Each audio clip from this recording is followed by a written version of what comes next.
Podcast Answer Man, episode number 284. Entertaining, educational, and encouraging content that makes a difference. This is GSPN.TV. Join the community. Hi, this is Leo Laporte of This Week in Tech, and you're listening, you're smart, to Cliff Ravenscraft. He is the Podcast Answer Man.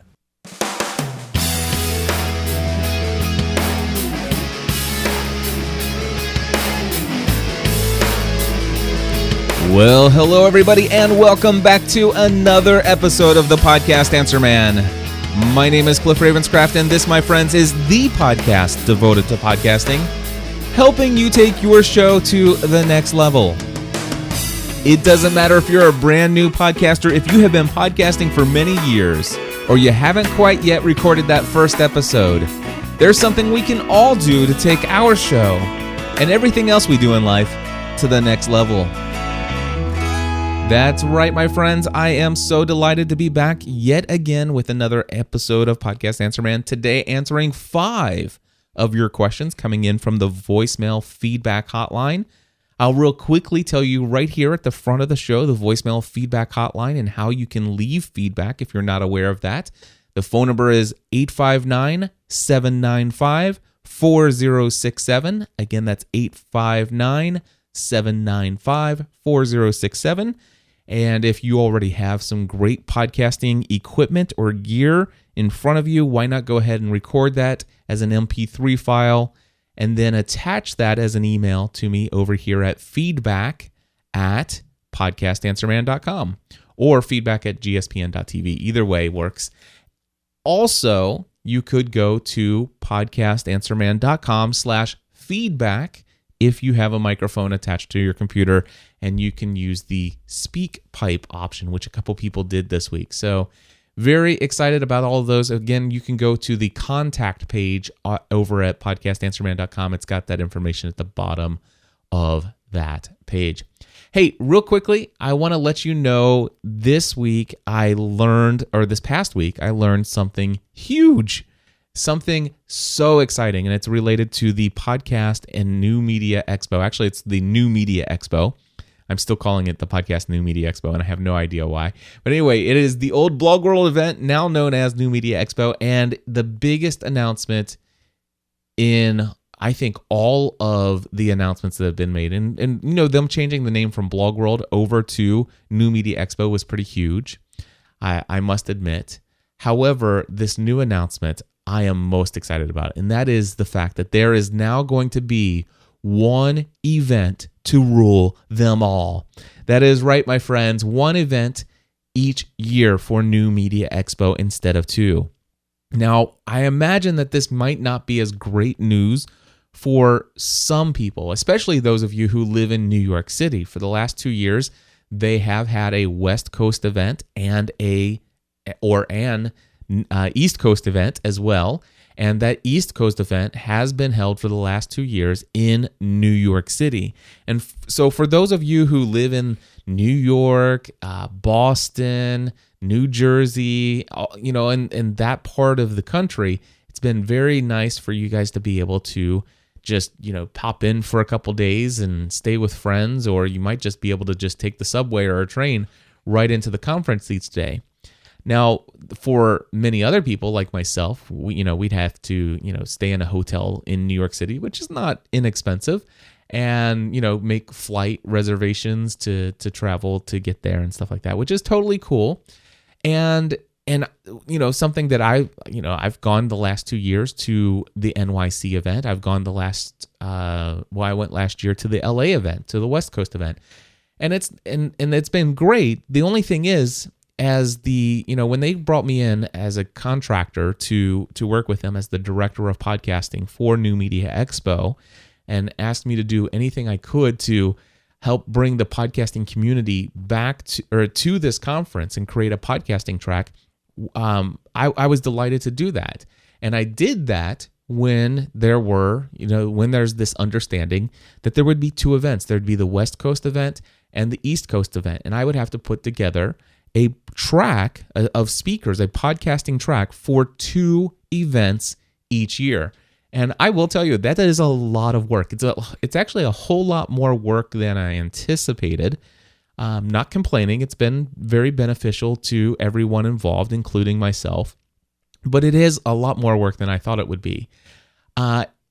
Getting the podcasting community to buy in was not an easy task. And I'm so thrilled that even up till now, even with the fact that there had been 2 events, and as far as anybody knew, there would always be 2 events each year, I was shocked to see the amount of buy-in that we got from the podcasting community. We had a great turnout at NYC this year. We were going to have a great turnout even without this announcement in Las Vegas, and things seem to be going pretty well. The thing is, though, when you think about 2 events, you do have this situation where it's like, hey, come to this event. This conference, New Media Expo, is the home. It is the industry conference for the podcasting community. This is the industry leading conference for the podcasting industry. And so that was easy to communicate. That was easy to have people grab hold of, and I'm thrilled to see how many people have. But what wasn't easy is this idea of saying, well, this quote unquote conference has 2 events every year. And many podcasters and also bloggers and web TV producers out there are not going to be able to go to 2 events every single year or every year. Some people aren't even able to make it to one of them. But if there were one, my thinking is that it'd be easier to get more people to go to one than it would be to get people to go to one of 2. Certainly easier than to get people to go to both. So here's my thinking on this. If let's just say I were a podcaster who is, into this for more than just a hobby. For me, this is, and I'm just theoretically thinking about myself prior to going into this full time, doing podcasting full time. But back in, I'm going to say my, let's say my June 2007 self. I was 6 months away that's actually 3 months before I even made the decision that I was going to quit my career in insurance to do podcasting full time. So even in June of 2006, I had not made that decision. I was working in insurance full time.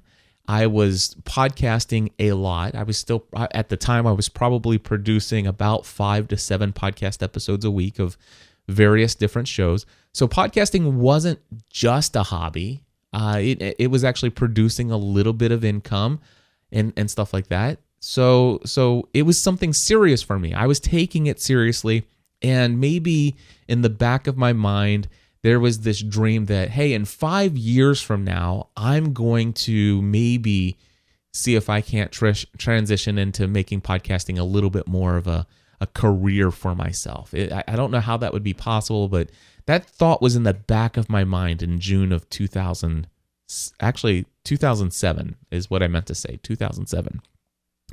I can't believe that 6 months after that, I was actually doing podcasting full-time as a career. But anyway, if you were to say, hey, Cliff, I want you to come out to, New Media Expo or Blog World at the time. This is the industry conference for podcasters. Everybody who's a podcaster knows about this conference, and it's a pretty big deal.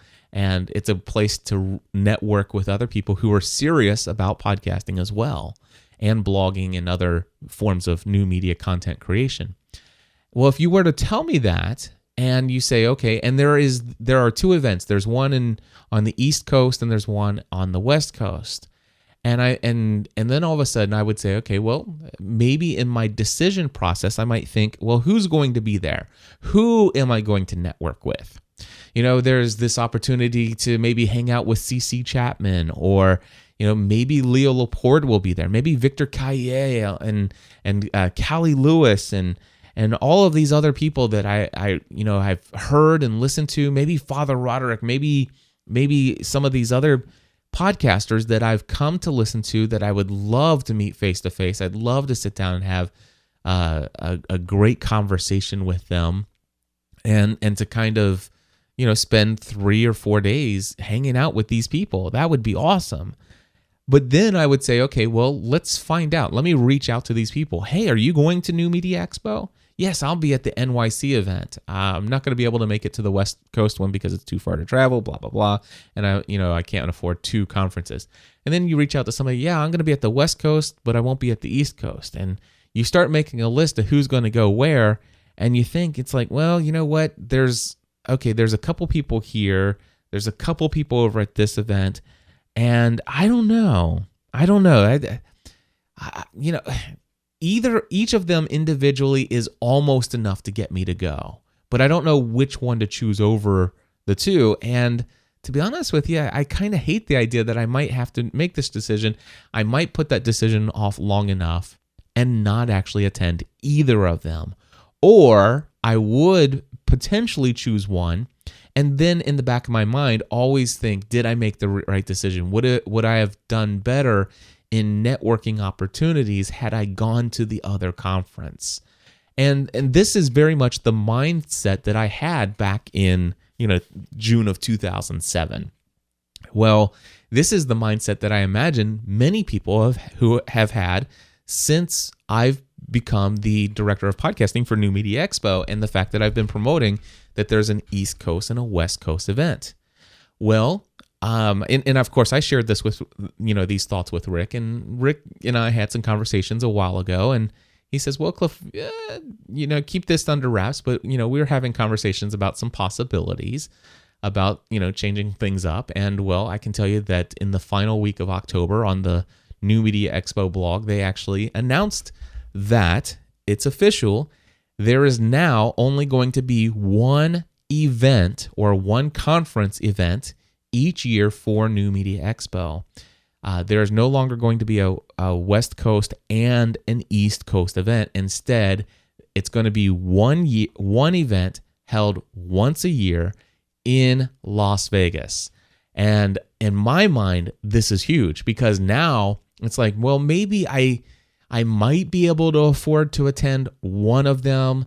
This theoretical person, I might be able to afford one of them, but I know I can't afford 2, and I don't know which one to choose. And then all of a sudden you think, oh, well, now there's only one event. And now everybody else, once they hear that there's only one event, a lot of people are going to say, well, that's the one event that I'm going to. And the great news is that, attending an event in Las Vegas is a whole lot less expensive than attending an event in New York City. Well, except for, and again, I mentioned these folks in the beginning, except for those of you who live in, New York City or New Jersey or Boston or somewhere else over there. I mean, it's obviously, you could probably pull that off. And so again, this may not be great news for everyone, but for those of us who live on the East Coast and would probably need to fly in or drive 8 to 10 hours into New York City anyway, this would end up being a lot less expensive. And it's one event, and that means everybody, all the things are happening in this one place. The other thing that this is huge for me is this is now one event. It's one place that I can invite everyone to go to from the Podcast Mastermind or from the Podcast Answer Man and GSPN.TV community. I have, these meetups all over the place. And, now, especially with my Podcast Mastermind, I'm like, I can't wait to tell them. And of course, many of them are hearing it right here, right now. But I can't wait to tell them. It's like, listen, if you had plans on not going to Vegas in January and just waiting until the next event in NYC to come around, it's not coming around. Come to Vegas. It's going to be awesome. I hope everybody comes to Vegas this year. And let's make it a plan. Let's make this a big hurrah. Let's make this a big to-do each year. Let's come together and converge in Vegas and have this wonderful time together, face to face. This can be one meetup every year that we have as a community. And I would do that for the Podcast Mastermind, and then I would have something for the GSPN community as a whole. It's like, listen, I'd love to see if I can't even work it out to where we can get Stephanie to come out and and I don't know. I mean, it won't be easy with, arranging things for the kids and stuff like that. But anyway, I'm pretty excited about the fact that this is going to be one event to rule them all. And if you have not signed up already for New Media Expo, this would be a perfect time to sign up. In fact, if you want to, you can go to podcastanswerman.com/NMX for New Media Expo. That is my affiliate link, by the way, podcastanswerman.com/NMX. Or you can just click on there's a New Media Expo button on my sidebar of my site. Anyway, that's my affiliate link. And then if you use promo code GSPN for Generally Speaking Production Network, promo code GSPN is going to get you 10% off. I hope that this news generates a ton more interest in the Vegas event this year. It's going to be awesome, and I hope to see you there. All right, I do have 5 questions from the voicemail feedback hotline, as I shared up front. Real quickly, I'll tell you what is coming up in this episode. We got a phone interference noise question coming into your mix. Josh wants to know, do I need a pop filter for the Hio? Marshall has a question about multiple Twitter accounts for your different podcasts. Daniel has a question about multiple websites or a single website for each of the podcasts on your network. And Jim has a question about, anyway, the other question was from Daniel, if I said Jim. Anyway, and then Jim has a question about no line in port on an iMac. And also in this episode, I am going to tell you about my full review up to this point of the Podcasts app on iOS. I know it's been out for a while. They've done a couple updates, and I am now completely moved over to it.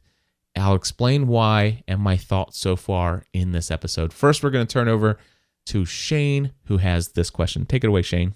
Hey, Cliff. This is Shane Blackshear in Austin, Texas. I am a blogger at shaneblackshear.com and have this question for the Podcast Answer Man show. I am recording to an audio interface with microphones, everything, straight into the computer, and I've had a problem recently of cell phone interference.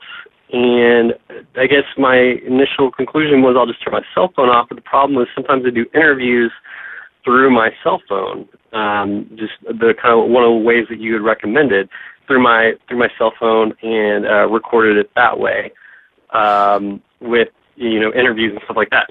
So my question is there any way to cancel out the cell phone interference? Love to hear your answer, and thanks for everything you do. Bye-bye. Well, Shane, thank you so much for the question. I want to clarify one thing, and I want to just clarify that I don't think I've ever recommended that you use your smartphone or mobile phone or iPhone or Android device for doing phone interviews with your for your podcast. I do recall very clearly that I have, in fact, talked about the possibility of doing that and that you could use it. But I just want to make sure that people don't come away with the thought that I've ever recommended it, because I don't. Now, to answer your question, one of the things that I can tell you is that back in the original iPhone days, we had the Edge phone, and I actually still have my 4 gigabyte original iPhone in a drawer right behind me. And boy, did that thing put off some interference. Now, when they came out with 3G, it actually almost completely eliminated any and all interference. Now I have an iPhone 5. It has LTE, and guess what? Interference again. I'm starting to hear it like when you hook it up and it's right up next to your car radio and stuff like that. So I do know that the LTE model is doing the interference.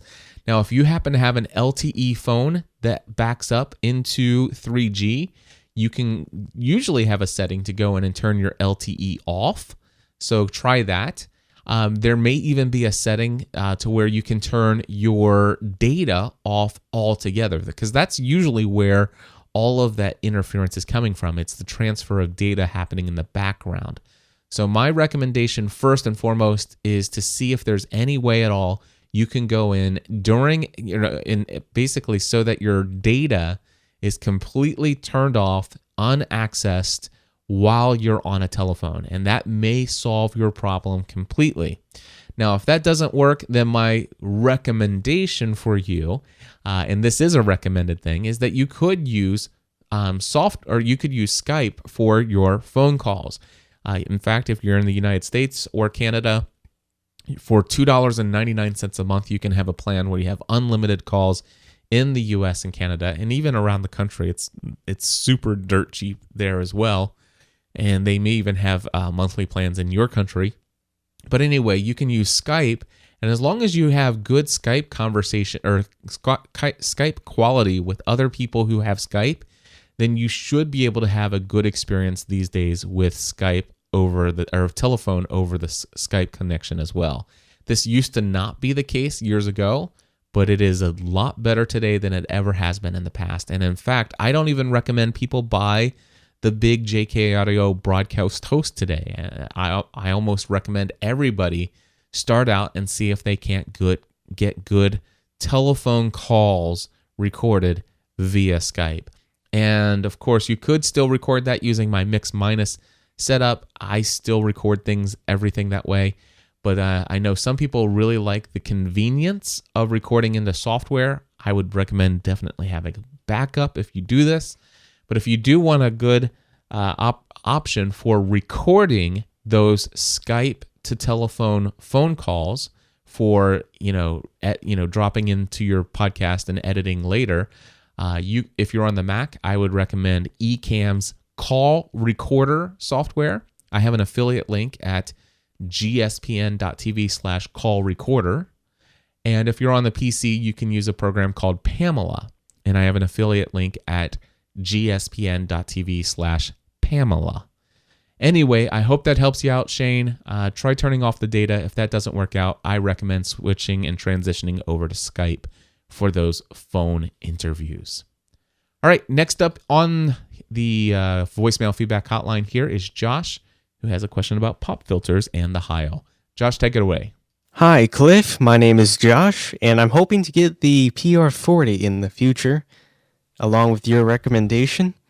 But I'm wondering if the pop filter is really essential to buying the PR40, because I heard that you could speak off-axis from the microphone and avoid the P-popping, but I also heard that might reduce the sound quality a little bit. I don't have a PR40 on me right now, but if you could answer that question, if it's better to record off-axis and save the money, or record on-axis and get a pop filter along with that. Keep up the good work, and thank you. All right. Well, Josh, thank you for the question. And to answer the question, my number one recommendation is to have a pop filter for the Heil. Hands down, I think that you should have a pop filter. Now, yes, you can go off axis and talk past the Heil PR40. Now, it certainly will reduce the volume of your voice that is picked up by the microphone when you speak off axis. Now, will it degrade the quality? Now, here I am right now. Of course, I'm using a pop filter, and it's not very easy for me to remove my pop filter, so I'm not going to. But here I am talking directly into the microphone, not popping my Ps. But anyway, if I turn off axis and turn this way, it doesn't sound a lot different. But here I am, again, I'm talking off axis, and here I am pop Ps, pop Ps, pop Ps. And then I'm on axis and I say pop Ps, pop Ps, pop Ps. So here I am off axis and here I am on axis. I do like the sound of speaking directly into the actual pop filter or into the microphone. Now Magnus is saying, why not use a windscreen instead of a pop filter? And Magnus, that's a great question. And by the way, I have the live chat room up here as I'm recording this.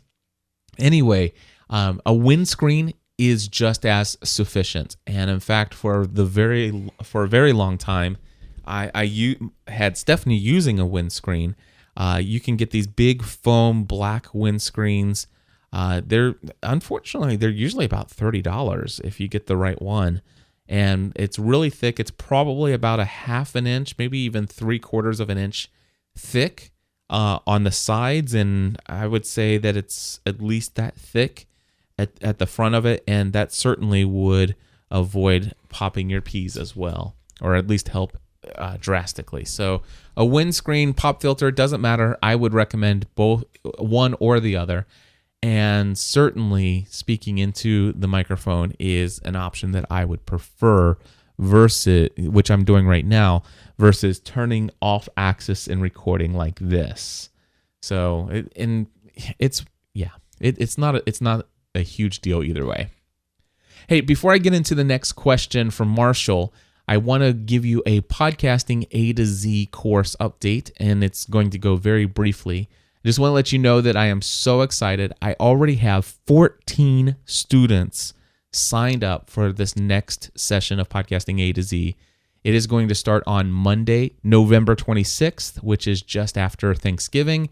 And the great news is that it will end before Christmas time. If you want details, you can go to podcastinga2z.com.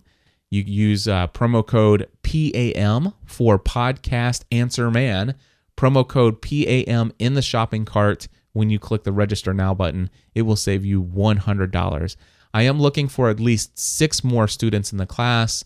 Judging by the emails that I received this morning and responded to, that will be dropped down to probably by the end of today or tomorrow. I'll be looking for at least 4 more students in the class. Of course, I put a limit of 30 students total. Of the 14 people who are signed up, I've had some great conversations with several of those people, and I'm very excited about the passion of many of the people who are going to be a part of this winter 2012 Podcasting A to Z course. And I'll be honest with you, I'm going to be a little starstruck when it comes to this course because, and I didn't ask for her permission to say this, although I can't imagine she'd be upset. And hopefully I'm not wrong, but Amy Porterfield, who is a Facebook guru. I mean, she is one. I mean, there are 2 people in this world that I think of when I hear of Facebook. And if you want to learn more about Facebook, she's like the Facebook answer woman, if you will. But anyway, Amy Porterfield is actually going to be taking the class. And I'm a little starstruck about the fact that she'll be in there. And I may actually end up learning as much from her as she learns from me, although I won't be posing tons of questions to her. And if you sign up, I encourage you not to do so either. But anyway, it's going to be a great course. It's going to be a great session. It's the final Podcasting A to Z session for 2012. There's still time to sign up. The final day to sign up would be Monday, November 26th. But if you sign up today, you'll get instant access to all the training materials, and you can get a start. It'll allow you to get started early. Head over to podcastinga2z.com. Use promo code PAM in the discount or in the shopping cart. All right, moving along. Marshall, tell us what your question is, my friend. Hi, Cliff. Marshall Stevenson calling from PCSN.TV. Had a quick question for yourself, the podcast answer man. Wondering about multiple social media accounts and promotion for your podcasts. Of course, running 2 separate shows over at PCSN.TV. We've got the Jets Hockey Podcast as well as the Drunk Hockey Show. We've actually given them both their own individual Twitter account to create kind of a bit of a following and ability to market there as well too. We also have one for the overall PCSN.TV brand, but we actually haven't even started using that yet at all. Just kind of secured it to make sure that we had it. Anyways, wondering about your thoughts, and thanks for doing everything you do. Take care. All right, Marshall, thank you so much. And for those who don't know this, Marshall actually happens to be a member of the Podcast Mastermind. You can learn more information about the Podcast Mastermind. It is a super exclusive organization that I lead, and you can get more details at podcastmastermind.com. But anyway, Marshall, I'd love to answer this question for you, my friend. When it comes to multiple social media accounts, and I think you were specifically targeting this question of Twitter accounts, you've got some different Twitter accounts for each of these shows that you're producing.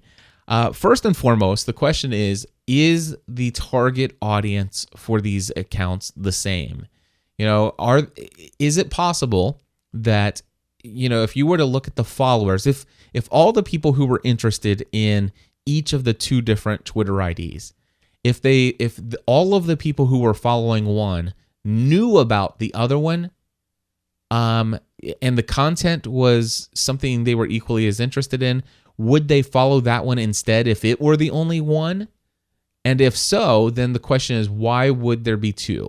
And vice versa. So the question is, the next question is, would you be publishing the same content to both of those Twitter IDs? Are you gonna, it's like, hey, just want to let you know, we just found out this late breaking news event related to such and such. Would you send that out to both of them the same? And if so, the question is, maybe. Now the thing is, though, are there some people who would be interested in, let's just say, the Jets hockey podcast, but they're really not interested in the alternative brand called the Drunk Hockey podcast? Maybe you'll put out some, more risque or something like that kind of commentary out on the Drunk Hockey podcast Twitter ID. And so if that's the case, there is the potential that the target audience for those two IDs is different, and therefore you may sometimes duplicate information, but there are certainly times when there would be unique information that would go out to one but not the other. And that could be a good purpose or a reason to have a separate account for the separate show. Now, with that being said, here's what I recommend for anyone who's who's already got one social media account on Twitter or one Facebook fan page on Facebook, and you're thinking about creating a second Twitter profile or a second fan page for a different particular brand or podcast or whatever the case may be. My question or my suggestion and recommendation for you is to absolutely have a clearly mapped out understanding of the reason or purpose for which you are creating that account, for each of those accounts that you are creating. So ask yourself this question: self, what do I hope to accomplish with this new ID that I couldn't accomplish with the other one? What would be the benefit of having a separate one? What would be the drawbacks of having a separate one? Think about your strategy behind doing these. And so for me to try to answer the question, should you go with one or multiple? I can't tell you the answer to that. That's going to be completely up to you. Although I will tell you that sitting down and saying, okay, well, let's just say this. I use this main Twitter account to communicate this, and this. This is how I use this account. The next question is, how would I use this second account differently? Is it a different audience? Is it a different type of content? Those are the different things that I would be thinking about. So hopefully that helps you out in your decision-making process, Marshall. But congratulations on continuing to move forward and engaging your audience. The next question we're going to turn to is from Daniel. And Daniel, take it away. Hi, Cliff. It's Daniel James here from thesimpleton.com.au. At the moment, I host a weekly comedy podcast called The Simpleton that is gathering quite an audience and is going quite well. However, I'm thinking of establishing several other podcasts and indeed creating my own Simpleton podcast network. And my question to you is, would it be worthwhile establishing a separate webpage with a separate domain name to host that podcast network, or to leave it on thesimpleton.com.au, which also acts as a blog where several contributors from around the world write in on various topics on a weekly basis? My concern is if I leave it on thesimpleton.com.au, that the new podcast will get lost in the crowd, so to speak. But if you think that it's worthwhile keeping it on there, the page receives about 300 unique hits a day at the moment, and that's growing. I'll take your advice on that. Thank you for all that you do. I've learnt so much through your podcast so far, and I'll continue listening. And thanks again for your time. Bye. All right, Daniel, I wanted to go ahead and play your question in this episode of Podcast Answer Man, but I do want to let you know then I'm simply going to refer you to another episode of Podcast Answer Man, because this is a question that has come up quite often, and I made a point to make it easy for me to go and find this the last time I thoroughly gave an answer. So the question is, a single site or one site to rule them all? In fact, that's the title of episode number 211. It was Podcast Answer Man, promoting your podcast without a promo, single site or one site to rule them all, and so much more. I just want to right here tell you, Daniel, for you, just stop this episode after going to podcastanswerman.com/211, podcastanswerman.com/211. That is going to take you to that podcast episode. Listen to that episode. You'll get your answer there.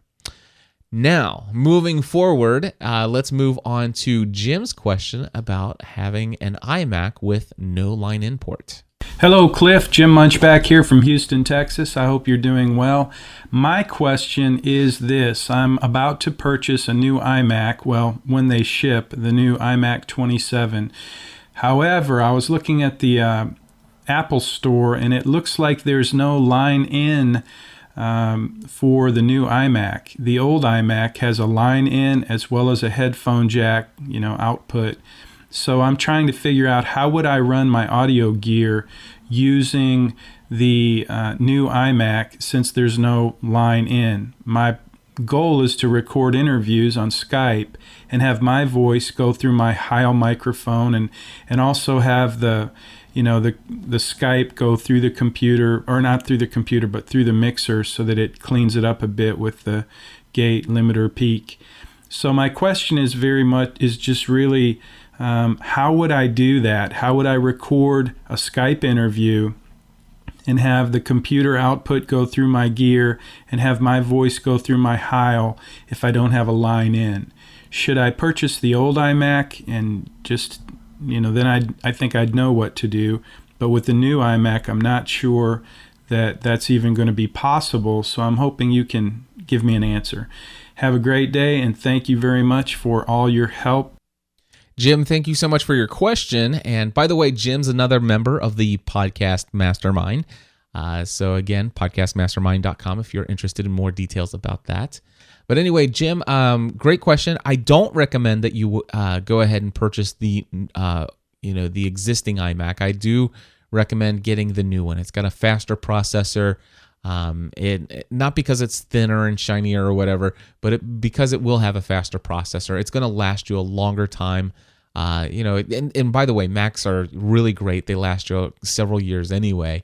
But still, definitely go with the newer model, even though it only has a speaker port and does not have a separate line in port. Now, I think that actually may be a combo jack, so it could pull double duty, but definitely not at the same time. So in response to your question, my answer is simply this: the Griffin iMic USB external sound card. It's a little tiny thing. It is made to function and fully supported for the Mac. It is a great little sound card. I have one of these hooked up to my iMac right in front of me right now anyway. And in fact, if you wanted to actually be able to have the ability to have a Skype conversation with a pure mix minus, like I recommend, and also play a sound clip at the same time in your podcast recording, and you want the person on Skype to also hear the sound clip, I would have recommended that you, even if you had two ports, both for input and speaker jack output on the back of your existing iMac that's already been out there, I would recommend that you get a second USB sound card anyway, the Griffin iMic as well, just so that you can bring in the audio clips on a separate channel, and you can do everything else via Skype. So basically what you're going to do is you're going to use the speaker port on the back of the new iMac, and that's going to bring all of your audio clips into your mixer, and you're going to set up the mix minus so that the audio coming from that cable out of the back of the speaker port is going to go out the auxiliary output. And then you're going to use the Griffin iMic USB external sound card, and you're going to bring the audio from the speaker output of that card into your mixer. and you're going to take the auxiliary output from your mixer and send that into the line in port of the Griffin iMic USB sound card. And you're going to set it up so that the audio coming in from the iMic sound card is not being sent out the auxiliary output. I know that may sound crazy, but trust me, it makes a lot of sense, and it is definitely what I recommend.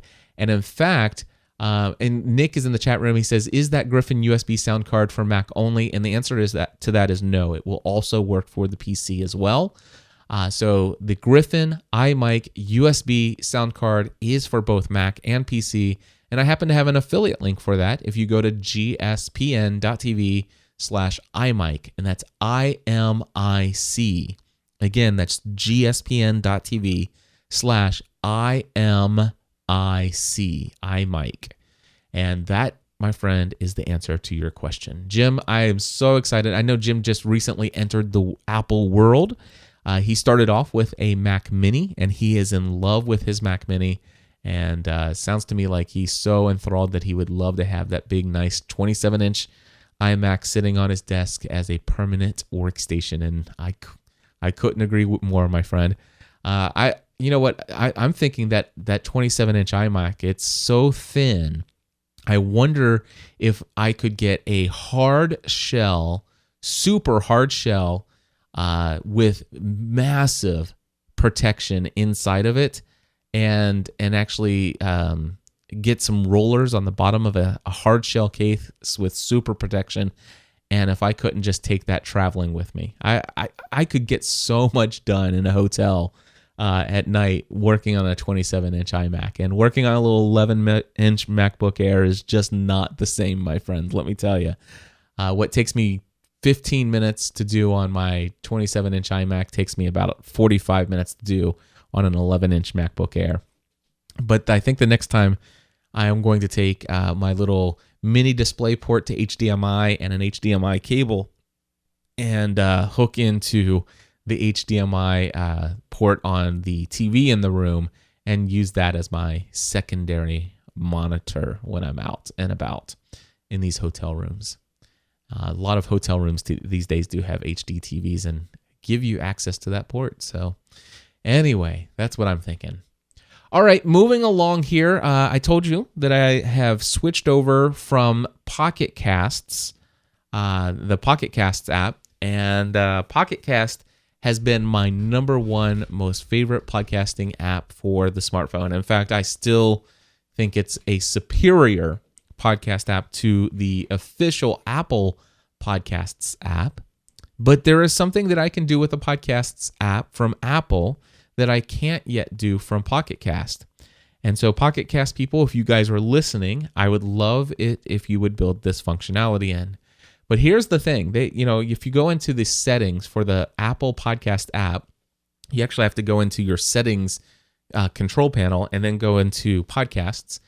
And there is something about syncing subscriptions. Now, I told you last week that I have an iPad mini, and I want to say I am still in love with my iPad mini, and it is still super thin.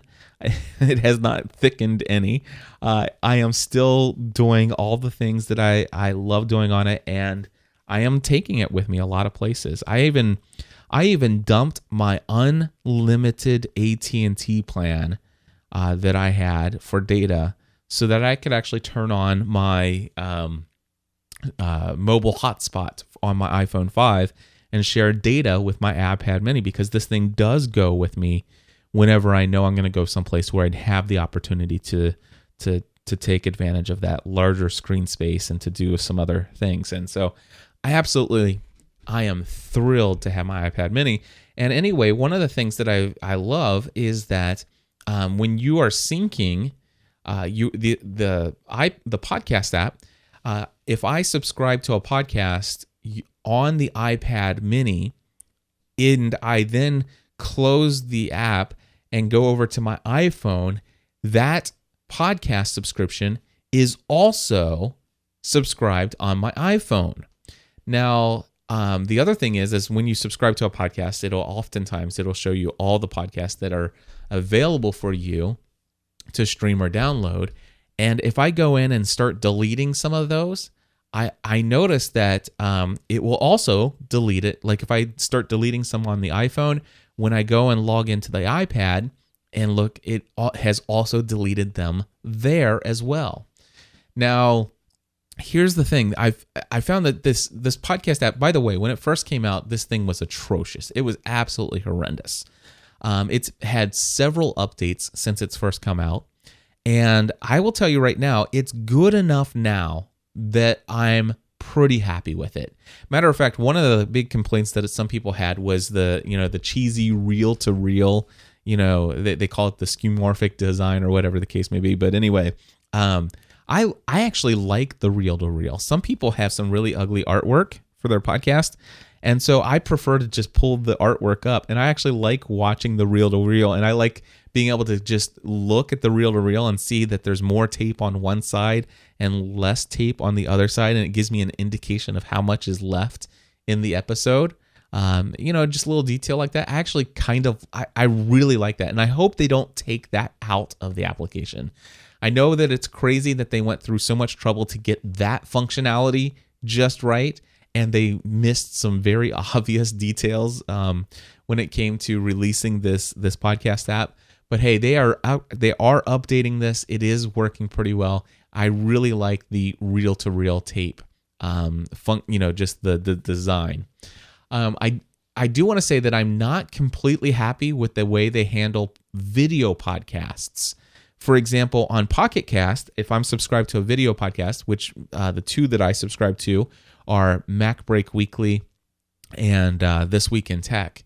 Now, with the Pocket Casts app, I can actually click play, and then I can close the app and go do other things, or just stick it in my pocket or whatever, and or lock the phone and just go and listen to audio only mode. Or even with the application open, I can say, you know what, I don't really need to see all of this video, just transfer that to audio only. With the Apple Podcasts app, if you close the app or you lock your phone, it will stop the video playback, and also it will not continue in audio only mode. That is something they must address. They absolutely need to fix this. The other thing is, because I do listen to This Week in Tech to view This Week in Tech and Mac Break Weekly, those shows have more advertisements in it than a television show, it seems like. I mean, it's just crazy how many ads Leo will stick into his shows. And I love Leo Laporte. Let me tell you, I am a huge Leo fan. I have never missed an episode of This Week in Tech, and I rarely miss an episode of Mac Break Weekly. Although I must admit, I really like Sarah Lane, but I think I like her more on iPad Today or something else. But she did, yeah. I did skip this week's Mac Break Weekly. I'm so sorry, Andy Anako, if you're listening, but I did skip this week's Mac Break Weekly. But anyway, the thing is there's usually a Ford ad, there's a Stamps.com ad, there's an Audible ad, there's a Squarespace ad, there's what's coming up this week on Tech News Today, and then there's also this is the other stuff that's happening. So there could be as much as 6 what I call ads. Now they wouldn't call the house. Well, actually they do. They call them house ads.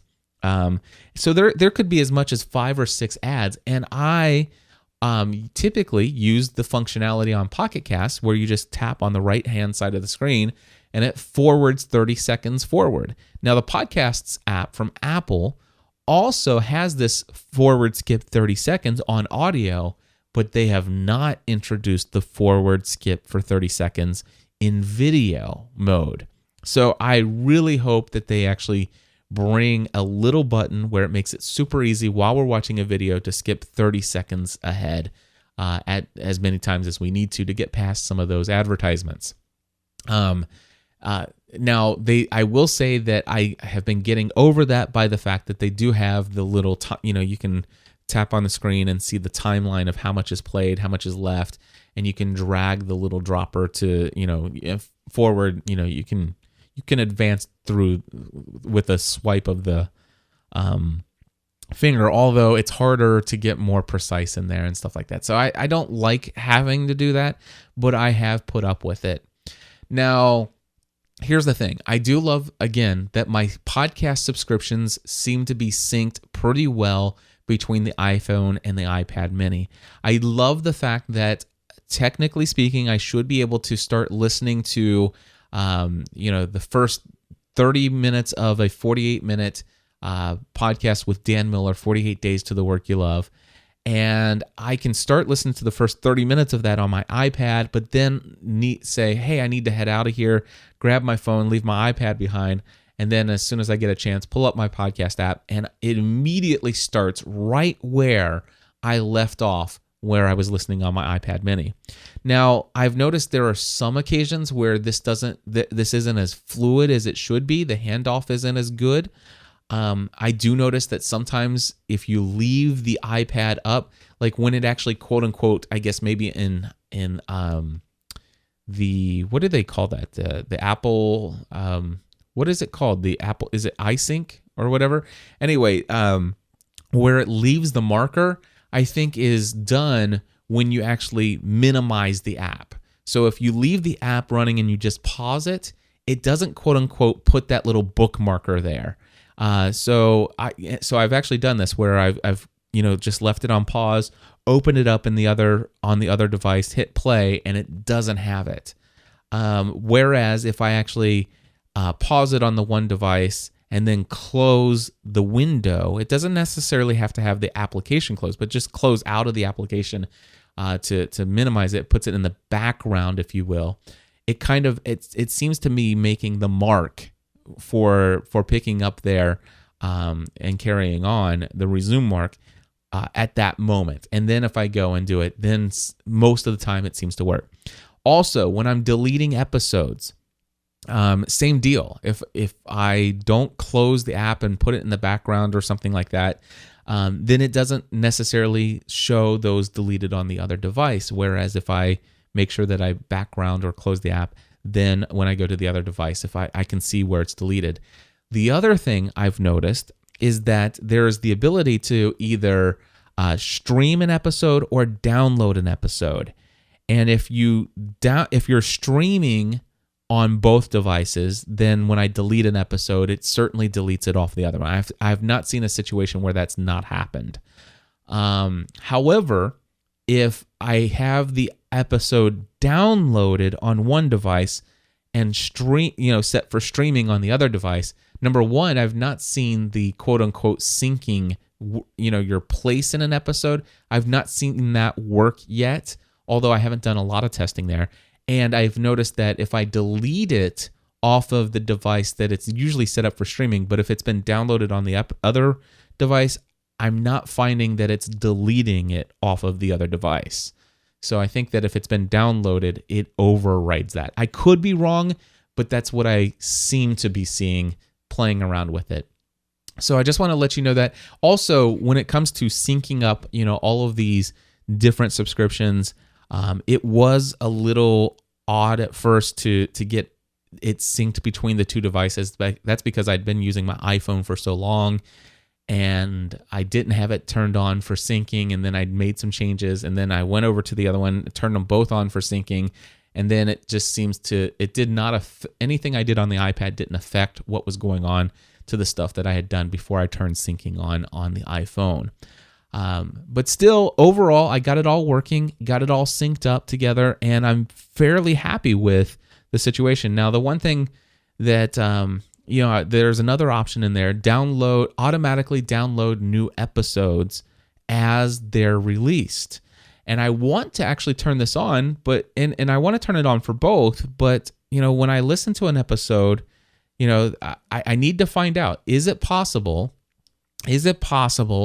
for me to, do the pause, if the show is downloaded on both apps, is it possible for me to stop on one and pick up right in that spot on the other? I need to figure that out. or did I just encounter a bug? What if I downloaded on one but not the other one? Is it still possible to do that sync? And what if I have it downloaded on both? I want it set up to where if I delete it on one device, it actually goes in, and the next time I open up the app, it deletes it off the other one. And I need to find out if that works. Right now, my impression is that that's not the functionality at this time. So I need to figure those things out. But I want to let you know I have switched over to podcast app mostly because of this. So, and by the way, for right now, I have it turned off, so it's not automatically downloading each new episode of the podcasts, because I do know for a fact it works if everything's streaming. The other thing I'm noticing is that when it downloads an episode of a podcast, it downloads it really slow. But that could be the server of the podcasters that I'm using, that I'm subscribed to. So, I'm pretty sure that that's what it is, to be honest with you. So yeah. Anyway, the other thing is that, what was I going to say? I think that's pretty much it for now. By the way, using the podcast app, the official Apple podcast app, is actually will help. It will, when you're downloading or streaming an episode from the podcast, it's going to help my rankings. So, if you actually are using Pocket Casts, Apple has no idea that you're subscribed to my show, and they have no idea that you're actually downloading or listening. But if you subscribe to my podcasts using the Apple Podcasts app, number one, iTunes will know that you've subscribed, which helps my ranking. And each time you download or stream or listen to another episode of my show from the podcast app, it also helps my rankings in iTunes. And by using the podcasts app from Apple on my iPhone and iPad mini, I'm helping you if I'm subscribed to your podcast in the same way. And so those are the reasons why I've chosen to switch over to the podcasts app from Apple. And by the way, this is like the third or fourth time that I've tried to make the switch. The first couple times failed miserably. This time around, though, I've been on it for at least 4 days now, and I don't see me moving back. Even in spite of the few little quirks that I've mentioned there, but it seems to be a pretty solid app at this point, and they seem to be pushing out new updates quite frequently. That, my friends, is my review. And so let me go ahead and start our final music here to wrap up our show. I do want to say that the voting for the Podcast Awards is wrapping up today. Today is the final day of voting for over at podcastawards.com, and by the time this is online, it probably will be too late for you if you did not vote. But I did have approximately 240 or more people voting each and every day. A lot of people said thank you for creating an avenue for me to vote, to remind them to vote each day because they wanted to do so, and the reminders were good for them. I want to say that I considered it annoying to have to actually ask people to vote every day, and so did every single person that I have ever talked to. Everyone I know hates that voting is 15 days long.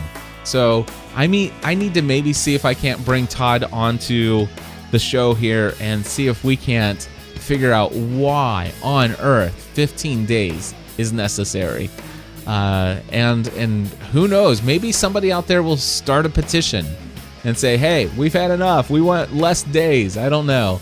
But anyway, I'm glad that we're at the final day. I've been pushing it every day for the 15 days. We'll see on January 7th at the Podcast Awards if it paid off, if we were able to pull it off and win any of the awards for any of our GSPN.TV community shows. Also, real quickly, I want to let you know I have my annual Black Friday through Cyber Monday sale on my digital training products coming up. This it's next weekend. So there's at least 10 days, or actually no, 7, 8. There's 8 days to get on my mailing list if you want details to actually be able to save a lot of money on my digital training products for my Black Friday through Cyber Monday sale. It's the biggest thing. I sell a lot Let's put it that way. I sell a lot of digital training products during this sale. If you want to be on it, go over to podcastanswerman.com. On the right-hand side, you'll see the join the mailing list option there. Get on the mailing list. You'll get the email notifying you of the Black Friday through Cyber Monday sale. Also, want to say thank you to those of you who have used my Bluehost affiliate link to sign up for hosting through Bluehost. I get a huge, nice, gigantic commission each time you do. mbnelsconsulting.com. I don't know how you say that, but mbnelsconsulting.com, romancatholicview.com, and hairshearsreviewed.com. I'll put links to all of those in the show notes. Again, I do not recommend or give any endorsement to those. I just put that there as a thank you to them for signing up, because, like, again, it is a very good financial thing for me to be rewarded that way. So again, gspn.tv/Bluehost is my affiliate link. Thank you all very much. And until next time, I encourage you to go to podcastingatoz.com and sign up for this final course for the year. God bless you. We'll be back next week. Bye-bye.